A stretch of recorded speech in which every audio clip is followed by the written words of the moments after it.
Yo, what's happening, people? I want to welcome you to Flip the Script podcast show. My name is Sol and I am the host. So, on this show, you'll get the opportunity to listen to some inspiring people talking about real, honest, heartfelt, no holds barred transformation stories. We get to hear from ex-drug users, reformed criminals, all sharing their personal stories and how they manage not only to turn their lives around, but now are helping others to do the same. We also get to hear from courageous men and women sharing their experience of surviving high-level trauma and what they are doing or done to start that much-needed healing process. You know, they did the best that they could do with the tools that they had at the time, but we were latchkey kids. You know, there wasn't a lot of love in the house. And that's when I believe it started getting dark. You know, that first lick of heroin and crack, and I was off and running, really started. That's when I started to get that little bit of change and started to see myself in a different view. You know, look at myself through the lenses of other people that always could see that there was something else in me. But knowing I wanted to be a mum in a different light, I needed to break this script. I needed to break the patterns of being a mum that I'd been taught by my mum. Wow. So, listen, welcome to Flip the Script podcast show. And my name is Sol, I'm the host, as many people might know and don't know. And today I've got the lovely Liz, who is currently been divorced, single mum, trying to run an online business. Well, is running an online business, should I say, supporting women, and currently living in the Midlands. Hi Liz, how you doing? Hi, Sol. I'm all right, thank you. I'm good. Glad to be here. Good. Nice to come on and do a podcast. Cool. Listen, it's great to have you on here, man. And I've kind of been watching you, to be fair, online and stuff like that. I see what you're doing. I see your TikToks and stuff like that, and what you're kind of trying to promote. I know a little bit about you from the stuff that we do out of podcasting and stuff like that, the recovery stuff and meetings and whatever. But to be fair, I don't think I've actually heard your story, where you come from and how you have transformed your life. I know you've been around a few years. So just tell us a little bit what you do right now, because I just want to get that a little bit clear, because I know that you said you do some stuff online and you support women. Tell me a little bit about what you're doing at the moment, Liz. Okay, so at the moment, I've got a couple of projects going online. So essentially, for want of a better word, network marketing. And people go, oh, it's that multi-level marketing. Yeah, it is. Not pyramid, because if you look at the definition of pyramid, anybody that's in employment is in a pyramid scheme. There's the top man, and then you've got, but anyway. But what I like to do, because of the team I coach, and not necessarily just women, but I do find women tend to resonate towards me. Not that I sort of try and focus down that thing. I think because my belief system is so strong on empowering women and letting women see their strengths. And that's not me coming from a feminist stance. It's just, I just think a lot of women are still like, oh, you know, hiding behind this, like, am I really worth it? Can I really do it? I can just be a cleaner or a mum. And I'm like, no, like, you can be a tribal warrior. And I find that men don't really resonate with that, because a lot of men have already got their tribal warrior gig going. Does that make sense? Like the market I'm trying to sort of infiltrate is those women that just need someone to champion them. I mean, we're living in a social media world at the moment, where businesses, like, you can work from home, can't you? And it doesn't matter whether you you can work from women with kids, single mums that are, doing things from home, man, and they're making, they're six-figure businesses, some of them, man. I've seen them, the life coaches and all the other stuff. So I get it. I totally get it. And I think that's where it really resonated with me, sort of starting an online project and the other things that I do, that I want to have the freedom to still earn good money and do something that fills my soul, but be a mum. Like when I was at school, my mum and dad were never there. Like, we'll get into that a bit later on. They were never there to see me at sports day, or I didn't even have a PE kit. Like, what was PE? Like that's that. I want to be an active parent, and I think it's so important for me to change that script, to change. I'm not going to continue parenting how I was parented. I want to change it, and the only way I can do that is be present. And the only way I can be present is by finding my ways and means to do it that fit in with parenting, and not work having to, like, not my child having to fit around work, but work fits around my child, and that was really important. Brilliant. So that's what you're trying to do now. You are doing that now, shall I say? Let's go with trying. Let's stick with Yeah. Well, trying. no, you're on your way, you know. Yeah. You're not doing it. You're trying to. You're working on it, and it's moving. I've seen you, and like I said, I watched you. So yeah. So Liz, it wasn't like that all the time. You kind of mentioned a little bit about it. Let's get to the nitty gritty. Let's get to where we're supposed to. Where did it all start? Come on. Yeah. Right. Oh, wow. It's like one of them, you're 46-year-old, you think, oh, where do I start? Where did it all begin? But again, it began in the family home, didn't it? Because, whether it's nature or nurture, a lot of what we do is a product of our environment. And for me, my parents, I have a lot of forgiveness for my parents today. And I didn't at the time. They're both dead. And I think that really helped me move through the forgiveness stage. But they weren't present. They did the best that they could do with the tools that they had at the time, but we were latchdoor kids. There wasn't a lot of love in the house. My dad was a womanizer, and God forbid my aunt hears this, but he was a womanizer, because I'm not slagging him, he's dead. And my mum was more wrapped up in finding out who he was with than us kids, but they both worked every hour God sent. It was in a time where, I'm 47, so I'm 46, so you can gather how old I am. It wasn't a lot of love. There wasn't a lot of time for kids. You were seen and not heard. I was a nose. I think I always felt like I was in the way. I was a problem. So because of that family environment, I sought that comfort and that belonging with men. And the real sadness of that is I didn't know it at the time, and we don't even think we had that language at the time. If it was to have been happening today, it would have been called grooming. Simple. Okay. It would have been called grooming. And through the work that I've done and the coaching that I've done, that I can see now, that's where my disease of addiction really manifested first, was in men. Okay. So you talked about, so you kind of try to kind of look for that love within men, and you said that as maybe older men, the way you spoke about grooming and stuff. Tell me, how did you, not in this, I mean, just tell me a little bit, how did it first, when did you first kind of like realize, wait a minute, I'm getting attention from whatever? When did that first kind of happen to you, do you think? And that's a really good question. I suppose secondary school, really. Hitting them first, year one. No, it's not year one now. It's what we were at school. I can't think what it is now. But anyway, first year when we was back, yeah, it was first year, yeah. But it ain't now. Like first year's my son, the year my son's in. Anyway, yeah, that when you first hit like 11s and the 12s, I started, like walking home from school, getting attention then, and it felt good. Like actually someone was, for me at the time, someone, oh, you've noticed me. I'm not a problem to you, like, and that false validation, and it weren't false at the time, trust me, because it filled me, but it was a fake feeling, because there was a motive, there was a reason that they were being so attentive, because you were just young girls, young, impressionable, and easily led. I suppose, when you're that vulnerable, the wolves know that can sniff out the vulnerability, can't they? And they're like a pack of wolves on it. Unfortunately, that's right. Yeah, you're right. They do, don't they? They kind of see which that. Is why, yeah, and which is why today I think we call it grooming, because a girl of 11 and 12 haven't really got the street smarts, the emotional intelligence, or the grounding to be able to go, hang on, mate, this ain't right. Like, so yeah. That's fair. Yeah, very vulnerable, very young, very still babies, really, isn't they? At that age, you know what I mean? You are very. So you found that you was getting comfort with getting attention from men, blah blah blah. So carry on. What happened from there then? So this is school years. So I suppose because a result of that, one of the things that went hand in hand was drugs, and one was, it was a party and I wanted to be that it girl because all these older men were interested. It was great for the men because when you're under the influence, you're way more pliable, but also it was a soother, because no matter how emotionally immature you might be, all that sexual activity has to go somewhere, because even when we were kids, you were still known as a slag.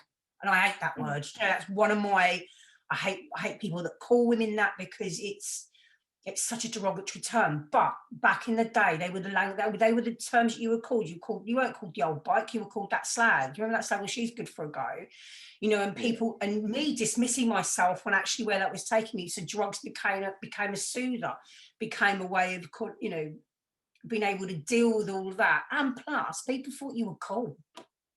You know, like if you started smoking, it was cool. Like I've got lung disease today because I started smoking fags because everybody else was, and it was cool.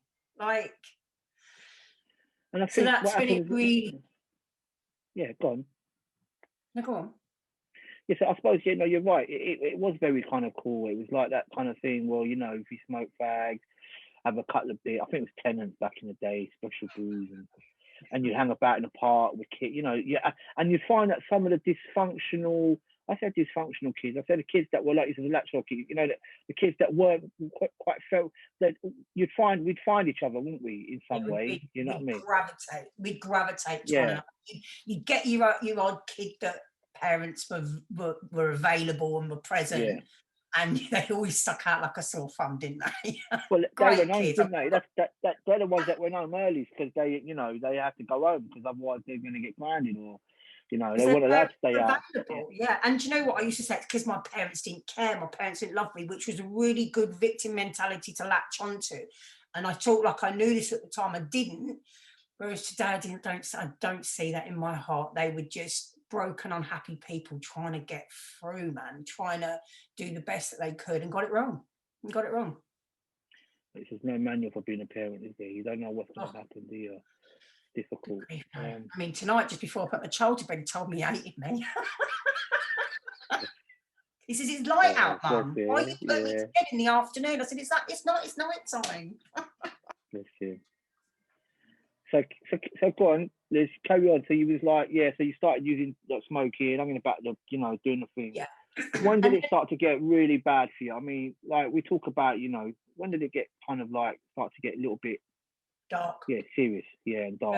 Yeah, I'd say after, I mean, because we do like a party thing and you think that you're managing it, and it's just a real quick progression into that darkness. But for me, I suppose it was after my first jail sentence.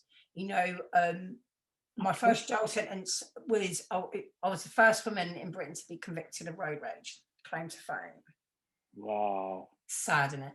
It's just a really sad thing because I'm not that character, I'm not that human being. But anyway, but going to jail at the time, like heroin and that was just sort of coming out. And when I first went to jail, at that time, smackheads were still looked upon and frowned upon. So when I was in jail, I was quite safe.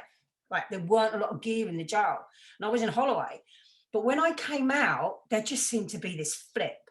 The boyfriend at the time, he was still locked up, and he was just like in the throes of it within the jail. And that's when I believe it started getting dark. You know, that first lick of heroin and crack, and I was off and running. And then because of that lifestyle that it brought, it became really easy to continue selling my body. You know, and it went from, I mean, if I'm being honest, the prostitution came before the jail, but it was, if it's going to sound crazy, it was manageable. It wasn't so dark and desolate and sleazy as it was when I got out of jail and started doing the gear. That's when, you know, I started to become dark. You know, everything was about me, take, never giving.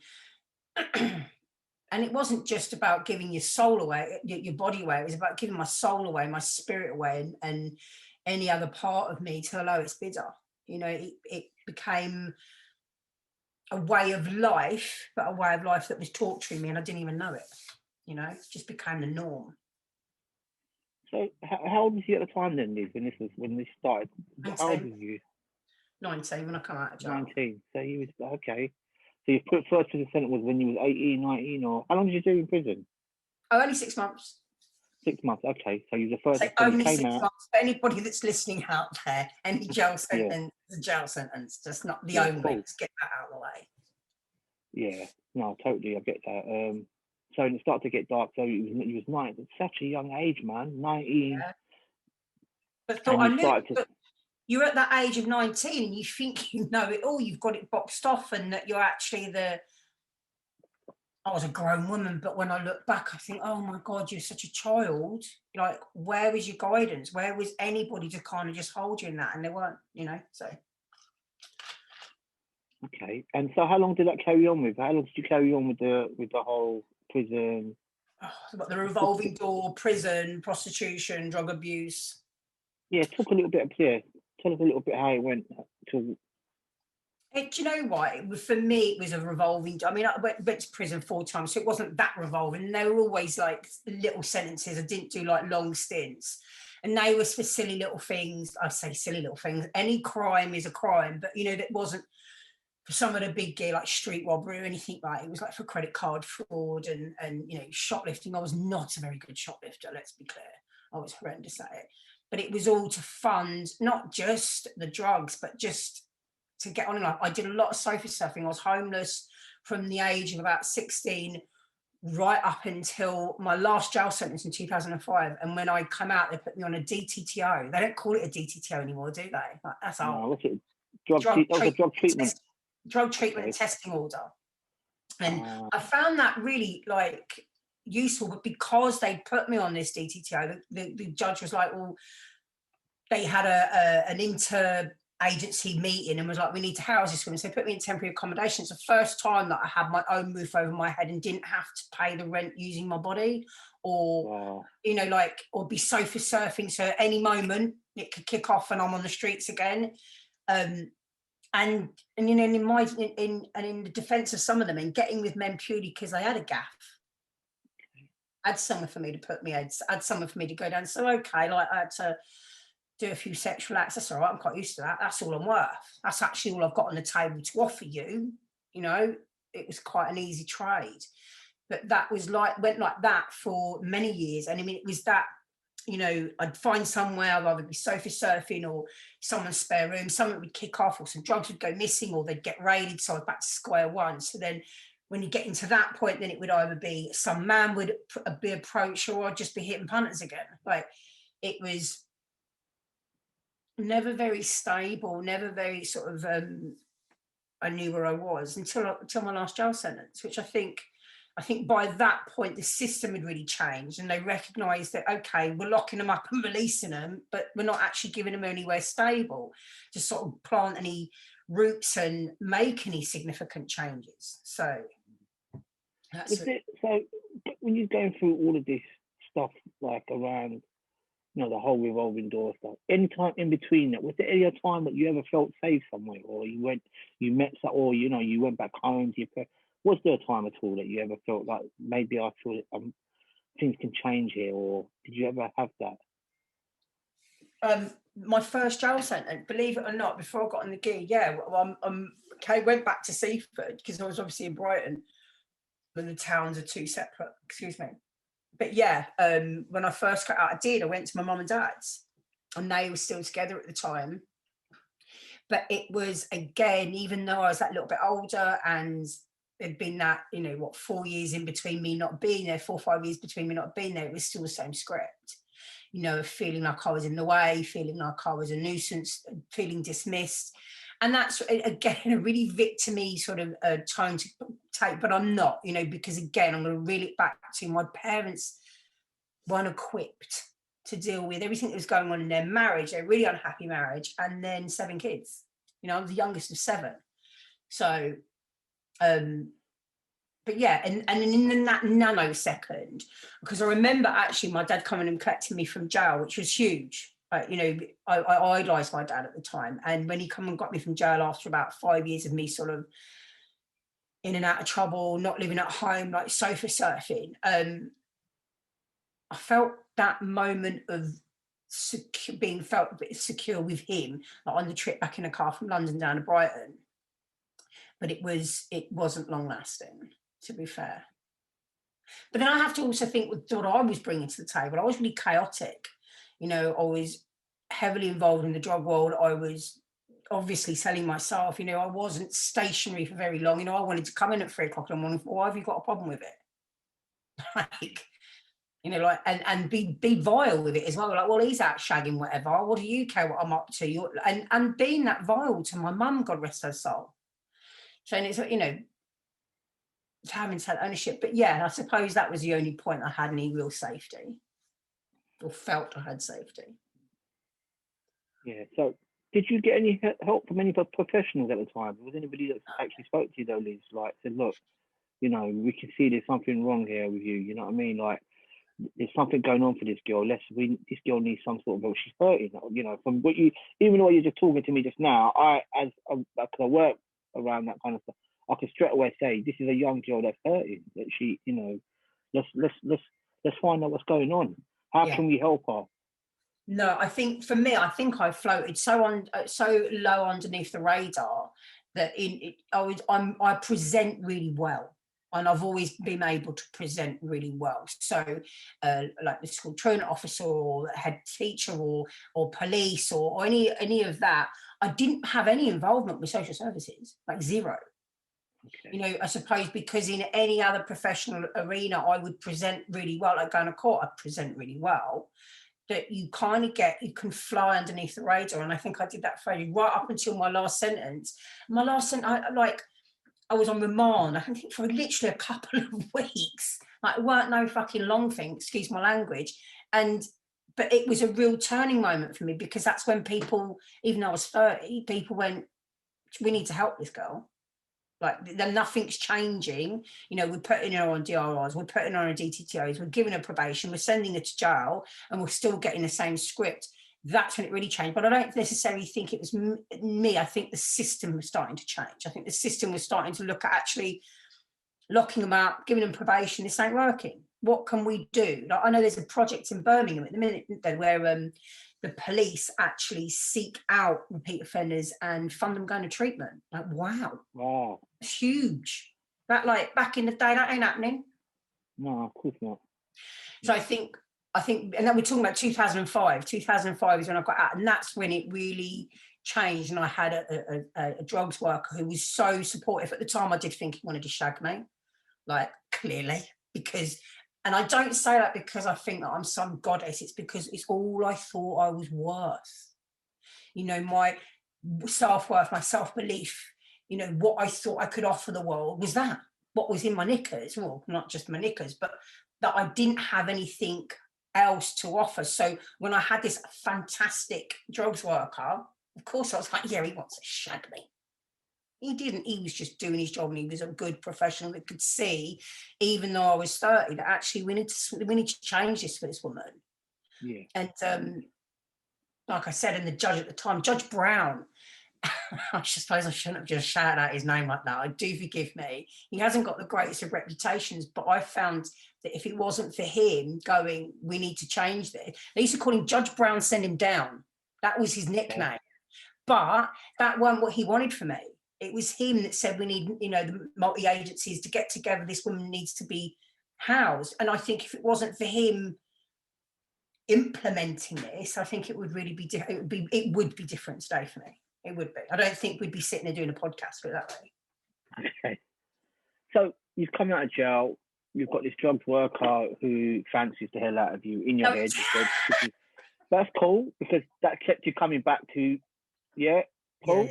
That kept you coming back to the appointments, I suppose, and he was doing his magic and trying to help you and find somewhere for you to stay and help you on your journey of recovery. When did it actually change for you? When did it actually, when did you say to yourself, you know what, this is it now, I've had enough of this, and I really need to, and I really want this? When the Lewis District Council gave me temporary accommodation with a view to then giving me a council gaff, that for me, now that's not when I stopped everything. You know, I went from thinking I was this big high class escort to working in a couple of brothels, but I wasn't using drugs. You know, I was on a methadone script, but I wasn't using drugs. I wasn't injecting anything into my system. And that summer from being in temporary accommodation, getting my council flat, was one of the nicest summers I had. You know, okay, I was still working, because then the money became the demon, but actually I was in a hell of a lot better place. Like, I wasn't committing crime, I wasn't putting myself in really dangerous situations. And okay, some might say it was still working, but trust me, it worked. Like, working in a brothel and not just taking random phone calls off of random strangers and rocking up at their house, I'd lessened the danger aspect. I wasn't injecting myself, I was taking methadone. Okay, I was still on methadone, but I was injecting my body with God knows what. Like, for me at that point, stuff had changed dramatically.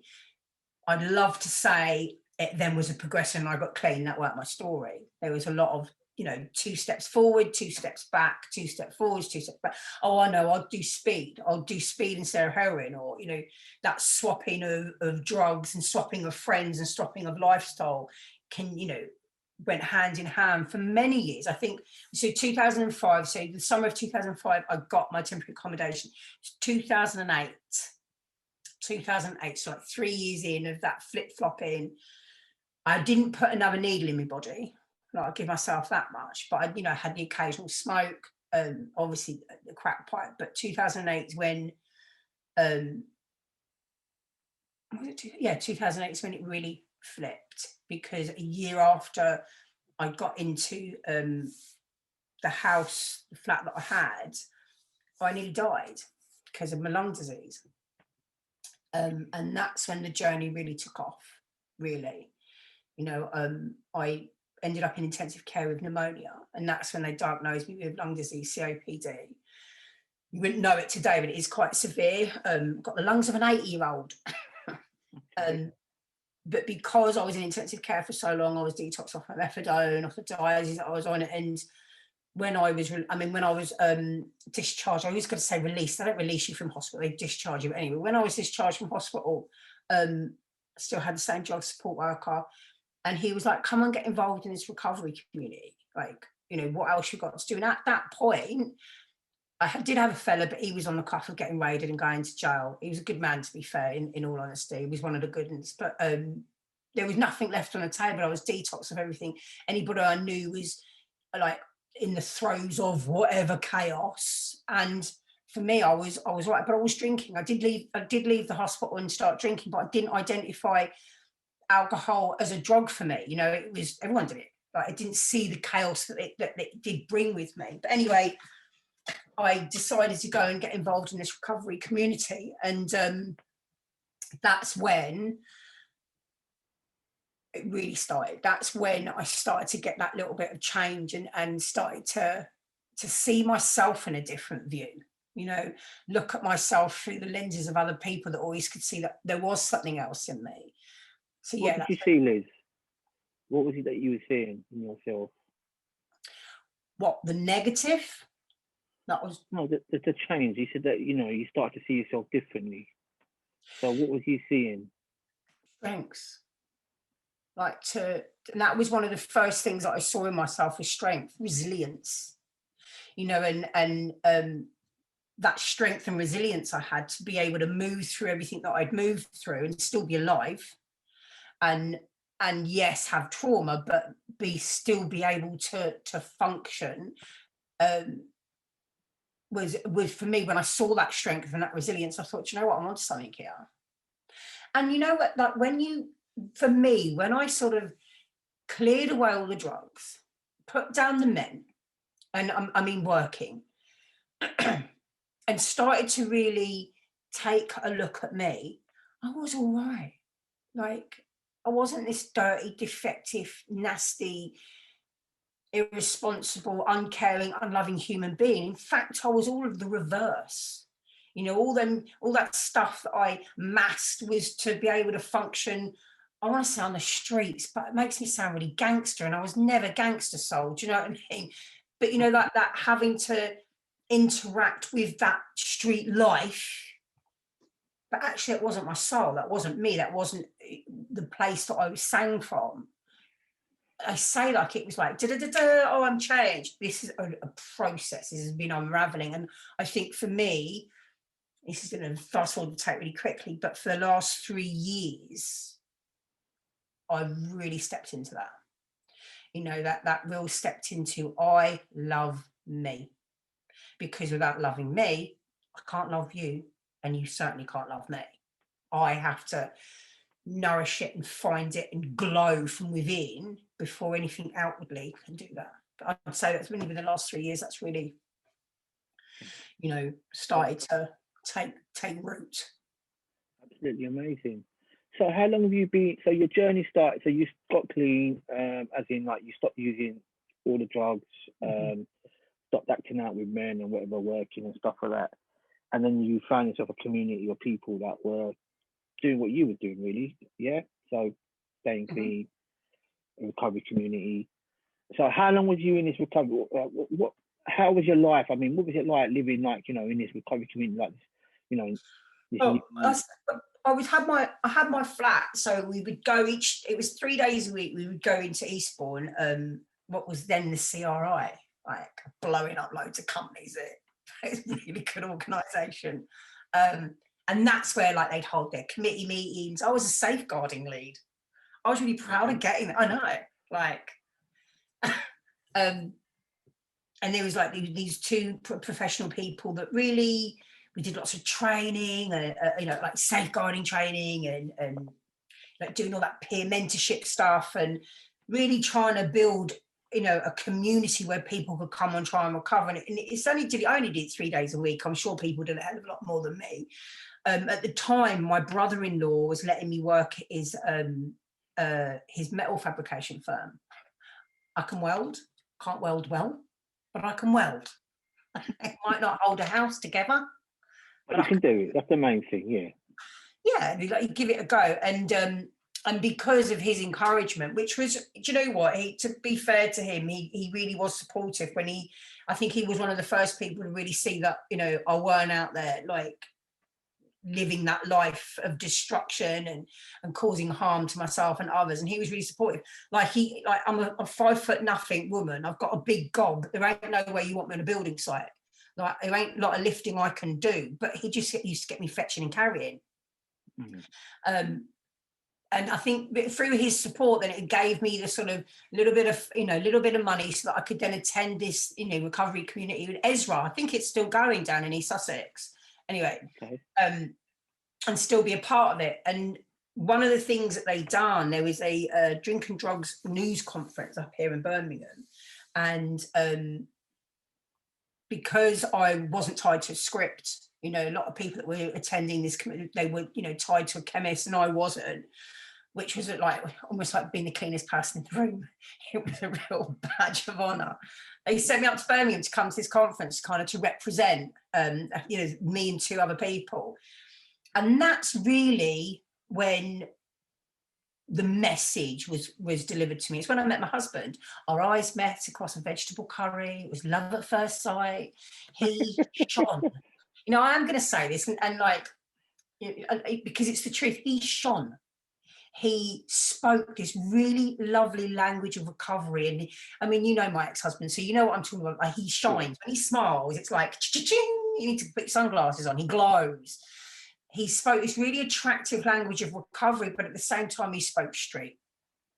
You know, like, and again, when I say street, I was never a gangster, like, but he spoke that level, you know, he spoke my language, but but it was like a contradiction in tone. But yeah, that's when it really started for me, and for me to really uncover who I was and move into recovery and start working a 12-step program, even though I hated it to begin with, because I was a shadow of this woman, not a substance in me. Like, all my defense mechanisms had gone. I was like this quivering wreck. Like, couldn't look up, couldn't look people in the eye. Yeah, where, you know, couldn't look people in the eye because you're not gonna like me, and don't want to speak to you because if I haven't got the same opinion as you, oh my God, you know, all that. I weren't so self-obsessed how I looked. I was love me, like me, obsessed with that. And it was painful. It was painful, but I think it was a blessing. I needed that pain to then really start to land on myself. And when I started to land was when I found the women's meetings. Wow. Awesome. You know, without the women's meetings and all them strong women that I aspired to be, I don't think I would have found my strength as much as I have today. Women get well with women, as they say. It's the truth. And I suppose, especially when you come from a background that I'd come from, and I always say this with a caution, I'm not slating men when I say this. I'm really not. I've got some really beautiful platonic relationships with men. But considering I was an ex-prostitute, you know, essentially I was groomed from 11 years old, I can't recover with men. It ain't gonna happen. Like I have a warped, back then I had a warped sense of if a bloke said hello to me, well, I'm gonna shag me, clearly. Because it's all I thought I had on offer. My bar was so low, there is no way I could have recovered around men. I needed to find them women. I needed to get around strong women. I needed to get around women that understood what I was saying without them going, oh, you're a feminist. Well, don't label me. I've had that enough. I just need you to show me how to be a woman without me acting like Flora, you know? Beautiful. Mm. So now you're starting to recover with women. You're starting to get a little bit of self-worth. You know, you spoke a little bit about, you know, doing the volunteering and going on all of that stuff, esteemable stuff, isn't it? Do you know what I mean? All that stuff, like you're building your self-worth, you're feeling a little bit important, you know, and it's really, you know, really great stuff, man. It's really great practice for, you know, getting into the world and into employment in the future and stuff like that. And you met your husband. I know at the beginning we spoke a little bit, you know, your ex-husband. Bless him. I know. So tell me, and also your mum. So tell me a little bit. So you're in recovery. You know, you're with your ex-husband. You obviously you've moved from Eastbourne down to the Midlands, where you are now. Getting married. Yeah.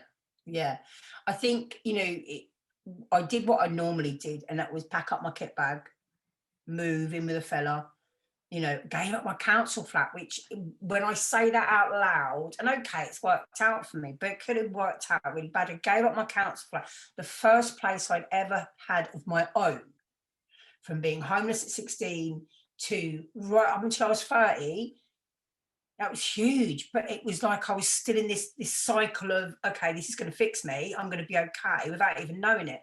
So I gave up my flat, moved in with him, and started attending meetings. But you know what? We got married, and I was married and pregnant in the first year of my solid recovery. So what I mean, I wasn't drinking, because when I was doing the recovery community, I was still having a top, because I didn't distinguish between the two. It wasn't until I started submerging into a 12-step program that I understood that no matter what I put in me, I come out in a rash. Let's put it that way. You know. Some would say they come out in handcuffs, but I get you. Yeah. Well, I come out in a rash and condoms. Okay. No, I'm joking. No, I was always practicing safe sex. Yeah. Okay. No. Yeah. So in the first year of my real abstinent recovery, I was married and pregnant, and having to move through that when I just didn't have a clue who I was.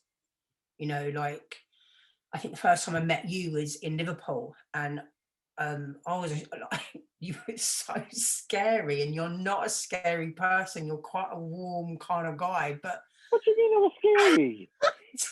You know what? Somebody else said that as well. Yeah, because you're a towering man. Like, and because I hadn't got anything, like normally I'd fronted it, like but I had nothing. I had no substance. I had no masks. So it was just stripped back to me. I found all that stuff really scary, you know, and like the Earth Angel that you are, like even that was frightening, because I didn't even know language like Earth Angel.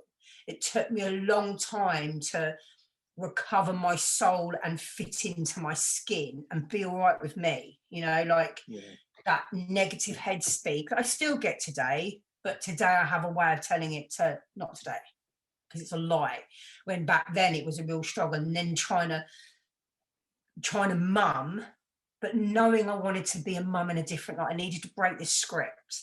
I needed to break the patterns of being a mum that I'd been taught by my mum. And I do believe we are taught lessons, you know, how do you parent? Well, you parent how your parents parented you, because it's the only thing you ever knew. But I knew I had to break that, but I didn't know how to break it. Like I felt very overwhelmed with trying to be a wife, trying to figure out who I was, and try to raise this beautiful little boy. And I only feel like in the last 3 years, it's really sort of started to slip into place, which is like years on. Beautiful. So obviously things didn't work out with your ex-husband, and you know, now you're single out. And I know breakups and relationship breakups can be, you know, absolutely real painful in, you know, whether you're in recovery or not. Just in, you know, it can be absolutely, Yeah. painful. You know, how did you get through that? How did you kind of? Do you know what? I've been pondering about this really, because we got divorced real quickly. Like, we were in Thailand, February 2000 and was it February 2020, just before lockdown. We're in Thailand together, and I kind of knew it was over for a long time before that. And I think if he was being honest, he'd agree with that. There was a lot of things that just didn't work in the relationship, and I've, you know, he said, "Oh, you've changed," and I'm like, "Yeah, I have. Yeah, I have." You know, from the woman that you met to the woman that I am today, I'm a completely different person, completely different. You know, I'm me, but as in, I have such strength today. I have conviction in my own belief systems. I know my own core beliefs. Whereas a few years ago, you know, a good few years ago, I didn't even know what I stood for. What did I think was wrong and right? What social causes did I, you know, believe in? What did I didn't believe in? All of that. So when he was like, "Oh no, you've changed," I have. Yeah, I've changed massively. Unfortunately, as amicable as we've kept it, and we have kept it very amicable, if I'm being honest, you know, I think that's why we've got divorced so quickly, because there was no, "That's mine, that's mine."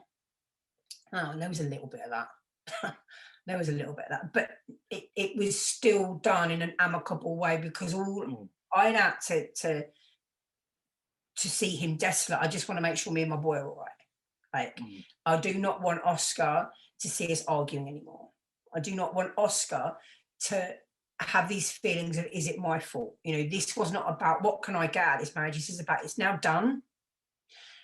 You've asked for a divorce. I've said, okay, let's do it. How do we do it with the least friction for Oscar? Because we're adults. We can get over ourselves. How do we do it so that Oscar's least affected? And Oscar was affected, obviously. The pastoral team at school got involved briefly, real briefly. You know, when you look at Oscar today, you can see he's happier, because even though me and Jason did try not to, sorry, I should blow his name up, even though my ex-husband and I did try not to argue in front of him, it happened. You know, and some of them arguments got volatile. And even if you're not arguing, there's that atmosphere, isn't it? Tension, yeah, the energy. Yeah. Kids are very quiet. They're very good at picking stuff up, and way before we think everything's right. You know, like you said, when you was a kid, you knew when it weren't right, and you know, so you kind of straight away thought, right, okay, I don't want Oscar to feel the way I feel. He's going to pick that up. You picked it up, didn't you? Exactly. When I was a young girl, I definitely picked it up. I'd be able to walk in, like, we used to do this thing, like, it was like the 10-second test. Open the back door and you'd be able, it was like a rush. Okay, let's go back out. If we couldn't get away with going back out, we did. Sometimes we couldn't. It was like, where are you going? Get in the house. Straight upstairs. Because I can't change how you're feeling. How do I manage this? This is hostile. And I didn't want that for Oscar. I need to change the script for him. I need to make it a better place for him. I need him to see the world in a magical way, not in a, how do I manage these adult feelings? Like, that ain't happening. That ain't happening on my show. And unfortunately, as much as me and my ex-husband try to manage that, it did spin out sometimes. Of course it did, but not perfect. But today, I'd say my child understands. Well, what you didn't, I suppose what it is, you didn't add any more trauma, you know, keeping adding trauma, and you kind of, you nipped it in the bud when it needed to be nipped. Like you said, with you and your ex-husband have, you know, have had to kind of separate and do your own thing, you know, for the sake of both of you and for Oscar, which is, you know, sometimes, you know, staying together, it's not the right thing, man, especially when, you know, I'm so glad that you both recognise that, and it's you've done that transition as less painful for Oscar as you could have. So now you're single. Well, I'm not saying you're single. I don't know if you're single. You're not single, but I mean that you're divorced. I'm single. Single mum. Okay, so you're a single mum, and you know you're starting your online thing. You're doing this to empower other women, to find strength in them, and you know, what do you do what do you do to nurture yourself though, Liz? Because Ah. what is it that you do? What is your ritual? What is your daily? What is the stuff that keeps you kind of like that place where we all kind You of. know what? I kind of knew you were going to ask me this because you're, I don't know your partner personally, but like I see you online. I see the kind of stuff you do, and I'm a bit of I don't know if it is oxymoron the right word. It might not be. I might be trying to be posh. I'm a bit of an oxymoron, but Okay. I'm a Christian. But Awesome. I also believe in the power of the universe because for Okay. me, God made the universe. So why would he want me to tap into it? And there are going to be Christians out there that can want to shoot me, but it's my belief in my God, right? And so what I do is obviously I have a really strong connection to my God. Brilliant. I do a lot of meditation. I do a lot of affirmations. I do a lot of that beautiful self-talk, because any given moment my head can be on me and be like, well, that soul didn't really want you to do a podcast. Well, I'm doing it. Like that positive self-talk. I surround myself with really strong earth angels. And I would say, I'd love to say to begin with, it was just women. But because of this journey that I've been on and this, like I did a lot of women's retreats, but just this sort of submerging myself into looking at me, I've got really healthy relationships with men today, healthy platonic relationships. They're friends. And so when I say earth angels, I mean, like I've got one guy in particular, he is like the brother. I've got 3 brothers, but he's like the brother I never had. Like he has my back. And there's a couple of other guys as well that are like that, and they're earth angels. They're proper soul food. And I also think them connections that I've got with women, that sponsorship and that sisterhood really keeps me grounded and focused. So, and I exercise, and I do think like exercise really helps keep me, connected. Yeah, no, definitely. Our mental well-being is, if we're not good up there, and we're not good in here, you're doing it through your religion, God, whatever, your power, unified. Brilliant, man. It's connection, isn't it? That's what it is. Being connected to something, and it doesn't matter what it is and what yours is or what whoever's is. It's something that's personal to you, and when you do that, yeah, you feel a little bit better, and you might act a little bit better and behave a little bit better throughout the day. And that's like me. I've got to do certain things in the morning, do some reading, some meditation, some prayers, some yoga, whatever, walk in nature, just to kind of know that and that's mine, and you got yours, and that's what it's about. People got to find what feels good for them, and what's good that's going to nurture their spirit, and and stuff like that. And keeping this connected to this, keeping these two on a level, because like for example, this morning I woke up and I instantly know I'm feeling great. And I have to really be mindful of my body because of my lung disease. But notice my thinking was really off. It was really whack. So Oscar was still asleep. So instantly I just went into meditation. Let's align. Let's get my heart equaling with my head. Let's get this negative speak that I'm no good, I'm a shit mum, and out, and let's flip the coin. Let's flip it. Let's flip the script. And flip the script. Get it in there. And make it so that you can align that how my heart feels. The other thing I do manage a lot of my conditions. God, I sound like my lung disease with food and exercise. I don't take any artificial medications, and because the medication I was on like just over 4 years ago, like they give you so much crap. Sorry, I don't know how I have a word to say it. It just wasn't working for me. And my last time I ended up in hospital, they had me on a nebulizer and the steroids and the antibiotics. And I was like, God, this ain't working. I need to change this. I need to start listening to this beautiful machine that you've given me, this body. So I don't do things like dairy. I don't drink milk. I don't have yogurts. Do you know what? Cheese is my nemesis because I do like a bit of cheese. But I could be sat here talking to you, have a bit of cheese, and you'll be like, Jesus, girl, you'll hear it. I'll start to wheeze. It becomes really fluidy. So I am a great believer in anything that Mother Earth has created We need to listen to our bodies and then find out what works for us. Yeah. Brilliant, man. Wow. So I know you sponsorship with women, mentorship, you mentor other women, and I know before you were saying, you didn't say, well, we had a little chat before, didn't we? And you were talking about you kind of help women get into treatment and stuff like that and get into recovery. Is that right? So just tell me quickly a little bit about that stuff and what is that you're doing there then? Well, I subcontract for another company. I don't think they'll appreciate me blowing them up. So I subcontract for another company who basically they get people in treatment. But what I find I mostly do is inform people of their choices. Because believe it or not, it's not that widely known. Like one of our biggest drug and alcohol teams, CGL, you say it to a lot of people and they're like, who? Like, why isn't this widely advertised on where you can get help? GPs are not informed, and I'm not taking any GPs inventory. I've got a friend who's an amazing GP, but they're not specialised in that arena. But why aren't we feeding our healthcare system with the knowledge of where people can get help? So that's essentially what I do. I do get people into residential treatment as well. You know, have got a few contacts in a few treatment facilities and find out what bed availability is like. Support. So you're the connection. You're like the connection, yeah. I is the connection. Yeah. You got the connections, yeah. Go to Liz. Liz knows signposts. Yeah, look. Yeah.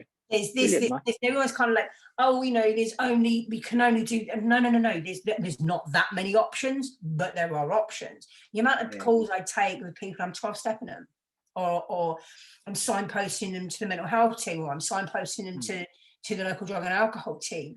Yes, rehab is an option, but when you're coming to us, it's an expensive option. It doesn't always necessarily have to go down that road. You know, some people do, but yeah. And that's not just women. That's like anybody. I'm supporting a family at the minute. I'm not going to blow them up, obviously, but you know, really lost. I'm really lost on how to help her brother, and she rings me quite regularly. I just give her advice. I don't give him any money. Like, try and feed him. Like, if he says he needs it for electricity, go and put the electricity on the key yourself. You know, like little nuggets like that. Support, definitely. You know, brilliant.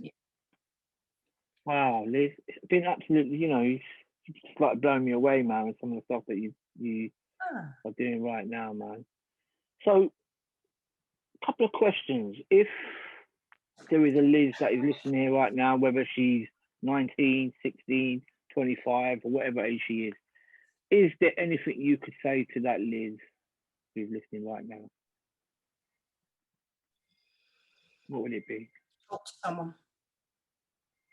to someone, you know, whether it be like the PE teacher at school or the drama teacher, because they were absolutely lovely to me, or a woman who was the mum of still is the mum of my ex-best friend. When I say ex-best friend, just a best friend from school. She was so good to me when I was growing up. Talk to her, you know, like don't just, talk to someone. Go and find that woman and talk to them. And like there was 3 that I just reeled off the top of my head without even really thinking that I could have gone to as a young girl. And that's what I should have done. That's what I'd be telling myself. Go and tell them. Go and tell them what's happening. Go and tell them how you feel. Go and tell them, you know, what's just happened. Go and talk to someone. Brilliant. So let them know they don't have to be alone in this. Yeah. Brilliant. And if role models, who would you say one of your role models is? Oh God, I was really thinking about this.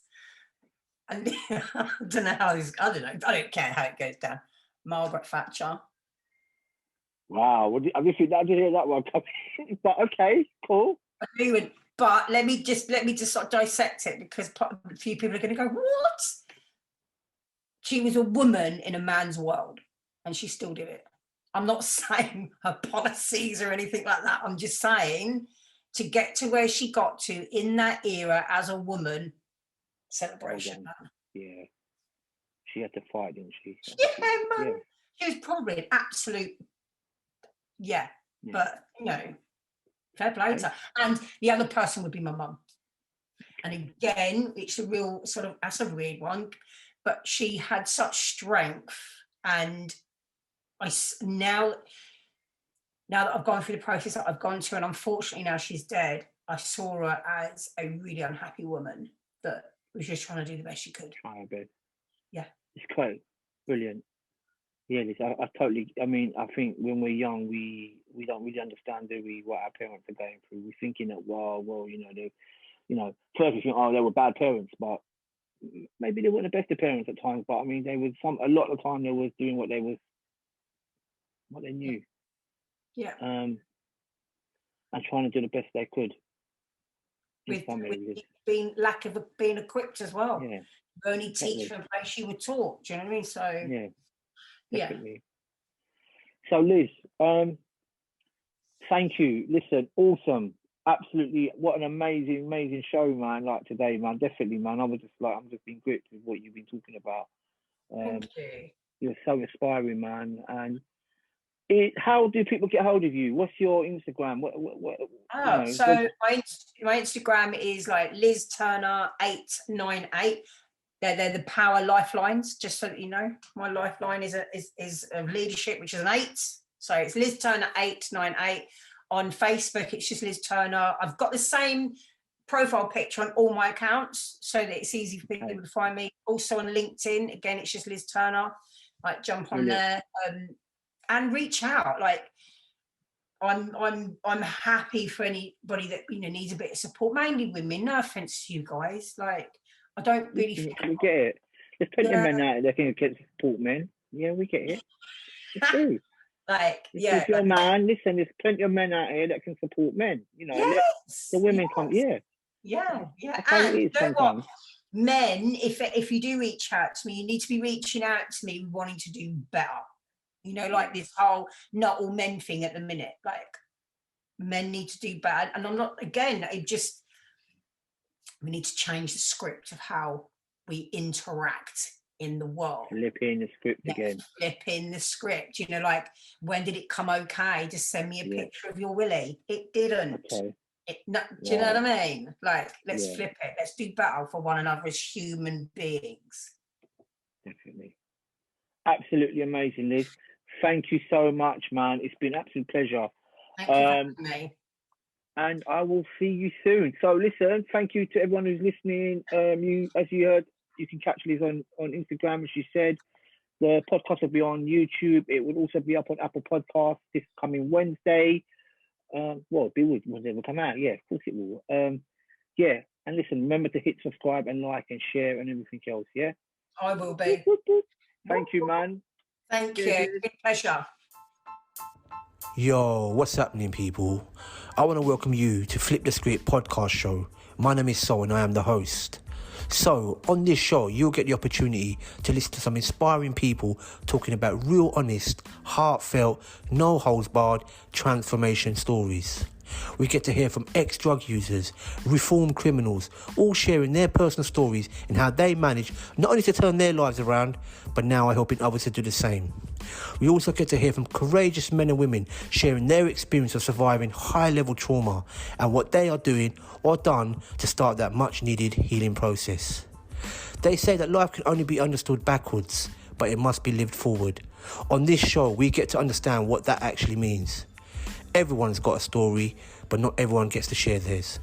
So remember, hit the subscribe button, press like, so we can continue to spread the message that change is possible even in the darkest of places.